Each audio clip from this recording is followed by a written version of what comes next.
não é briga só de classes, é padrão global para engajamento. Professora Bia Gomes, queria ouvi-la também sobre isso. De alguma forma, Donald Trump e os bolsonaristas estão ajudando Lula nessa estratégia que já vem sendo aplicada já há algumas semanas, principalmente na defesa de justiça tributária, de uma mudança na reforma, de uma mudança no imposto de renda, na medida em que, como esse especialista falou, reforça exatamente isso. É o fraco contra o forte, é o Brasil contra os Estados Unidos. Não se trata só de esquerda contra direita, mas de patamares diferenciados em termos de poder.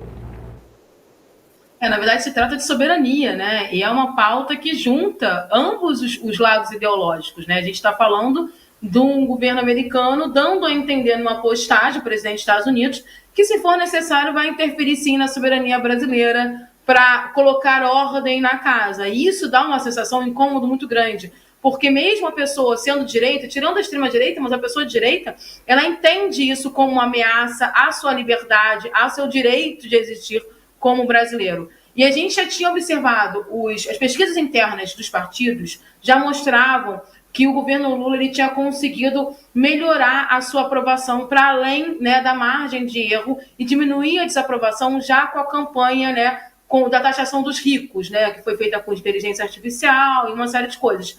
E aí, o que o Trump acabou dando foi munição, exatamente para o campo progressista, para robustecer, né, deixar mais forte essa campanha, mostrando assim, nós precisamos lutar contra eles que são os poderosos que querem dominar a gente.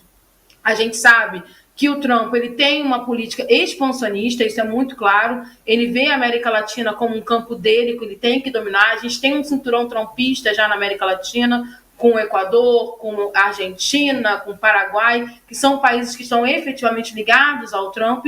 Então, ele quer também tomar a região. E aí, quando ele faz essa fala abertamente, né, apoiando o Bolsonaro, criticando a justiça brasileira, ele está falando de uma ingerência externa. E aí ele acende uma luzinha de medo no brasileiro, que ele tem, sim, sobre a questão imperialista americana. Porque o brasileiro viveu isso. A gente teve o golpe militar de 64, a gente teve várias ingerências, a gente viu ingerências dos Estados Unidos pelo mundo. Então o brasileiro não quer isso. Então isso vai para muito além de Lula, vai muito além de questões ideológicas, esquerda e direita. Vai para uma perspectiva nacionalista. E aí, se o governo brasileiro, principalmente, né, o governo Lula, né, a estrutura publicitária do Lula, utilizar bastante essa questão, há uma virada significativa nas pesquisas a partir disso, porque ele vai conseguir agregar no entorno dele não só os progressistas, mas também aqueles que são centro-direita, que são direita, e os nacionalistas, que vão sim ficar preocupados com uma perspectiva de ingerência. Porque até então a bandeira do Bolsonaro, para o público de extrema-direita, para a parte da direita,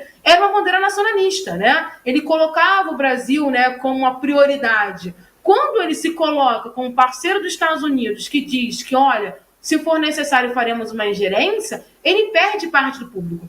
Ele continua com o público ligado à extrema-direita, né? Que é um público mais orgânico de extrema-direita, mas aquele público flutuante, que é de direita e que muitas vezes vota no Bolsonaro por não ter quadros de terceira via de direita fortes o suficiente contra o campo progressista, acaba fazendo um voto útil ao campo progressista em nome da sua soberania. E se isso for explorado pelo governo, é um grande avanço. Isso ficou claro, que o Lula deixou muito claro isso, dizendo que aqui ninguém se mete, nós somos soberanos. E aí, quando você discute soberania, não tem ideologia que consiga tirar. Há um medo muito grande dos brasileiros e de qualquer país do mundo dessa perspectiva de ingerência norte-americana. E a gente pode pegar um ótimo exemplo, que foi o Canadá.